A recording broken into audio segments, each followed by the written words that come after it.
ఈరోజు కథ బాలనాగమ్మ 6వ భాగము. పానుగండి పట్టణం వదిలి అడవి మార్గంలో బాలవద్దిరాజు పగలల్లా నడిచాడు. 8 ఆమడాల నడిచినా ఎక్కడా ఒక ఊరు తగలలేదు. చీకటి పడింది. వెంట తెచ్చుకున్న అన్నం తినేసి ఆ అబ్బాయి ఒక మర్రి చెట్టు కింద కంబలి పరుచుకుని నిద్రపోయాడు.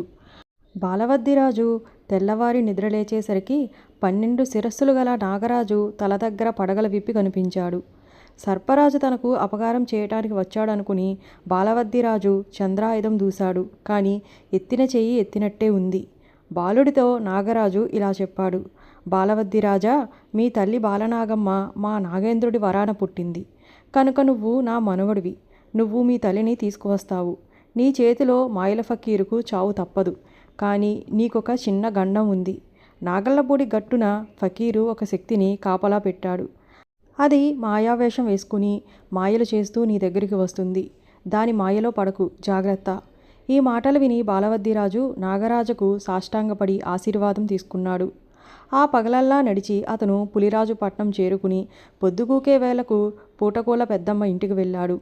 బాలుడు అన్నం నీళ్లు లేకుండా చాలా దూరం నుంచి వచ్చాడని పూటకూల పెద్దమ్మ వెంటనే పొయ్యి రాజేసి 4 కూరలు తరిగి వంట మొదలుపెట్టింది. ఏమిటవ్వా ఈ ఊళ్ళో విశేషాలు అన్నాడు బాలవద్దిరాజు. విశేషాలు ఏమున్నాయి నాయనా, ఈ ఊరి వాళ్ళు మంచినీళ్ళు ముట్టి 6 నెలలయింది అని అంది పూటకూళ్ళ పెద్దమ్మ. అదేమిటి పెద్దమ్మ అన్నాడు బాలవద్దిరాజు. తాగటానికి ఉప్పు నీళ్ళే, వంటకి ఉప్పు నీళ్ళే, పప్పు బియ్యం ఉడక్క చస్తున్నామంటే నమ్ము అంది పెద్దమ్మ. మీ ఊరికి మంచినీళ్ళ బావి లేదా అన్నాడు బాలవద్దిరాజు. ఉంటే ఏం లాభం నాయనా, మా ప్రాణం మీదకి పులి ఒకటి దాపురించింది. బాలవద్దిరాజు ఆశ్చర్యపోతూ ఆ పులి ఎక్కడుందో చెప్పవు అని అన్నాడు. నువ్వు వినలేదనుకుంటా, మా ఊరి కోట ఉత్తరపు గోడ అవతల మంచినీళ్ళ బావి దగ్గర చేరింది ఆ పాపిష్టి పులి. 6 నెలల నుంచి అటువైపు వెళ్ళిన వారిని అందరినీ చంపుకుని తింటుంది. దాన్ని చంపటం ఎవరి వల్ల కావటం లేదు అంది పెద్దమ్మ. మరి మీ ఊరి రాజుగారు ఏం చేస్తున్నారు అని అన్నాడు బాలవద్దిరాజు. ఏం చేస్తారు, 18 కులాల వాళ్ళల్లో ఎవరు పులిని చంపినా తన కూతుర్నిచ్చి పెళ్లి చేస్తానని చాటింపు వేయించారు. 3 మూరల కాగితం మీద అదే రాయించి నడివీధిలో అంటించారు. కానీ పులిని చంపే నాదుడేడి?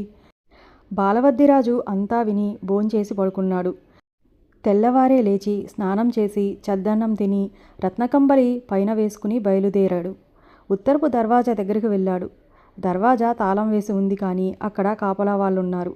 ఈ తలుపు తాళం వేశారేం, తీయండి, నేనటు వెళ్ళాలి అన్నాడు బాలవద్దిరాజు. ఇటు నడవటం మానేశారు. తూర్పు దర్వాజా గుండా పో అన్నారు ఆ కాపలా వాళ్ళు. నేనిటే పోవాలి అన్నాడు బాలవద్దిరాజు.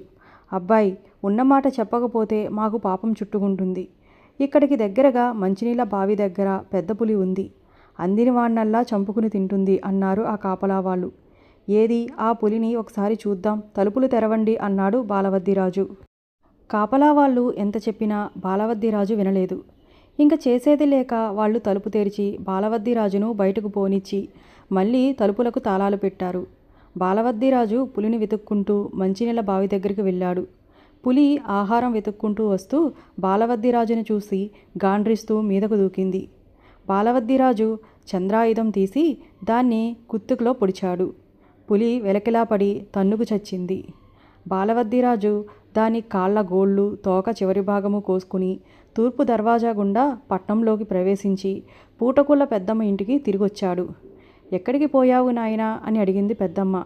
పట్నం చూడటానికి వెళ్ళాను. ఎంత చూసినా తనివి తీరటం లేదు.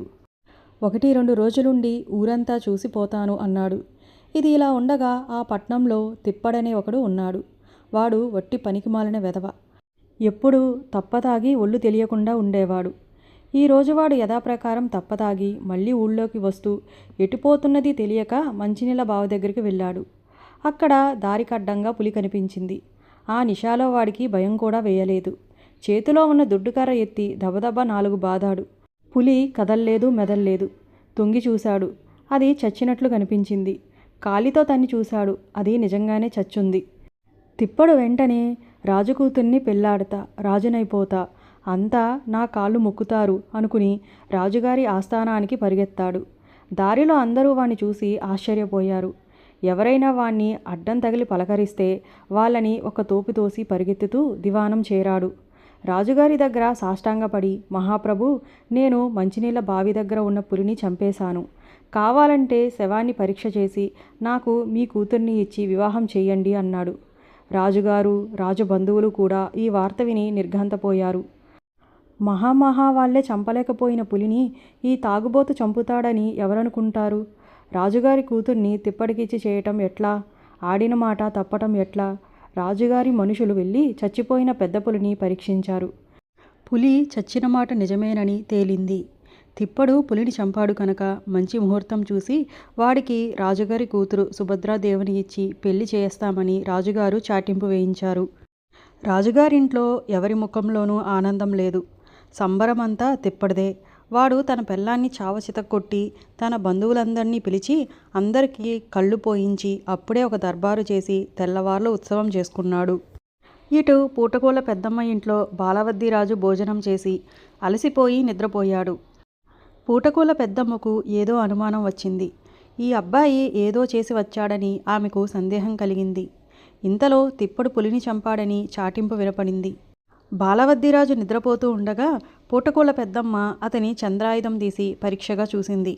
పెద్దమ్మకు అనుమానం ఎక్కువయింది. ఇంతలో పులిగోళ్ల మూట ఆమె కంటపడింది.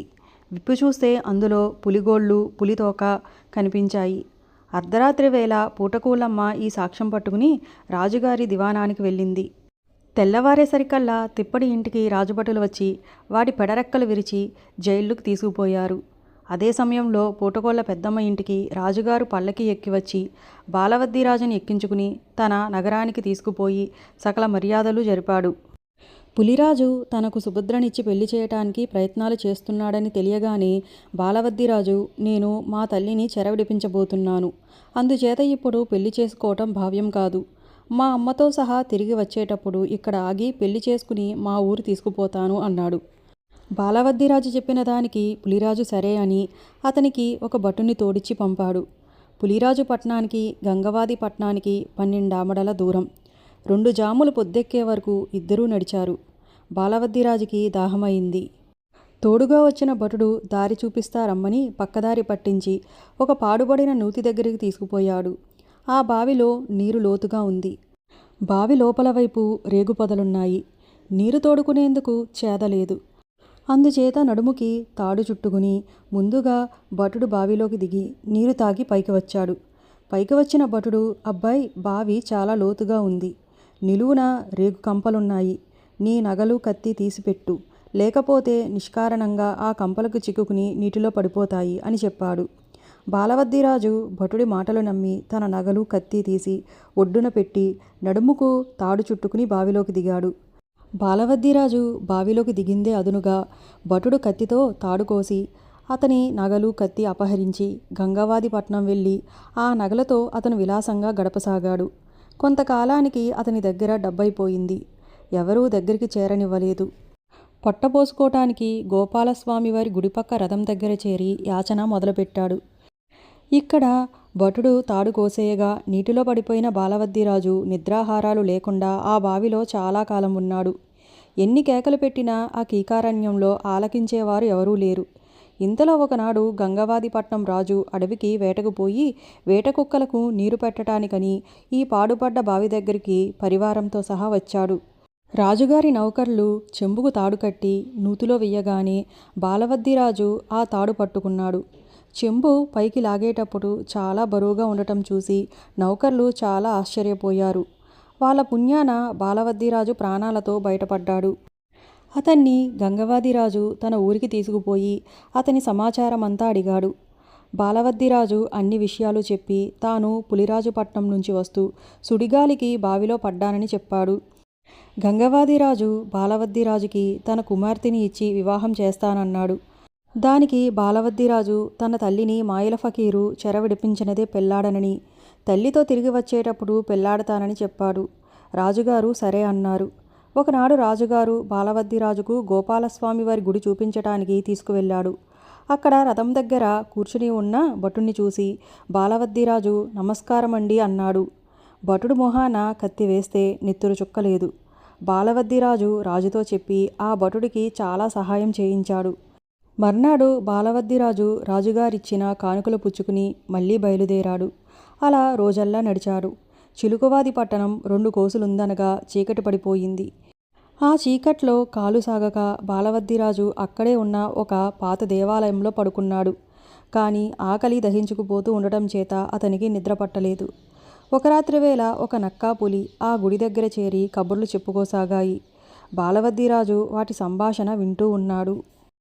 నక్కా పులి ఏం మాట్లాడుకున్నాయో, బాలవద్దిరాజు ఏం చేశాడో బాలనాగమ్మ 7వ భాగంలో విందాము.